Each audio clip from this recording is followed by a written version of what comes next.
U.S. Senate passed its version of the One Big Beautiful Bill, OBBB, by a vote of 51 to 50 on July 1st. Vice President J.D. Vance provided the tie-breaking vote. At its core, the massive bill is similar to the bill passed by the U.S. House of Representatives last May. It includes extensions of many provisions of the Tax Cuts and Jobs Act, TCJA, currently set to expire on December 31st. Both the House and Senate bills include some new and enhanced tax breaks. For example, they contain President Trump's pledge to exempt tips and overtime from income tax for eligible taxpayers. Trump also made a campaign promise to eliminate tax on Social Security benefits. That isn't included in either version of the bill.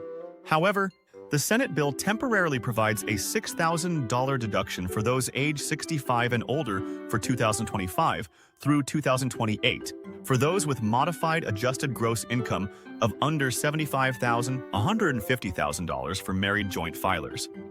The House bill expands the standard deduction for seniors but caps it at $4,000.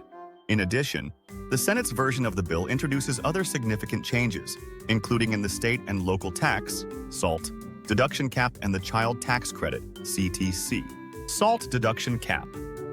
A major sticking point in both branches of Congress is the SALT deduction cap. It's currently set at $10,000 by the Tax Cuts and Jobs Act. Lawmakers in high-tax states such as California and New York have long sought to increase or even repeal the cap.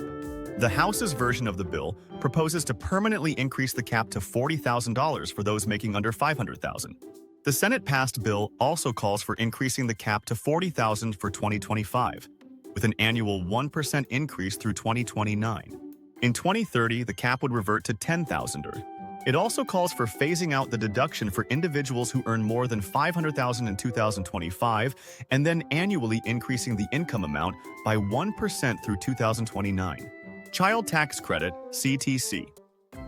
Under current law, the $2,000 per child CTC is set to drop to $1,000 after 2025. The income phase-out thresholds will also be significantly lower, and the requirement to provide the child's Social Security number, SSN, will be eliminated.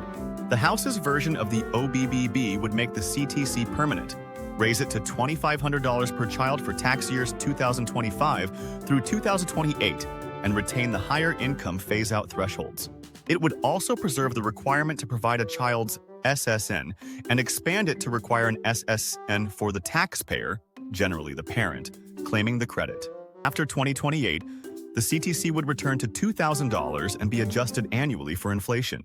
The Senate's version of the bill would also make the CTC permanent, but would increase it to $2,200, subject to annual inflation increases.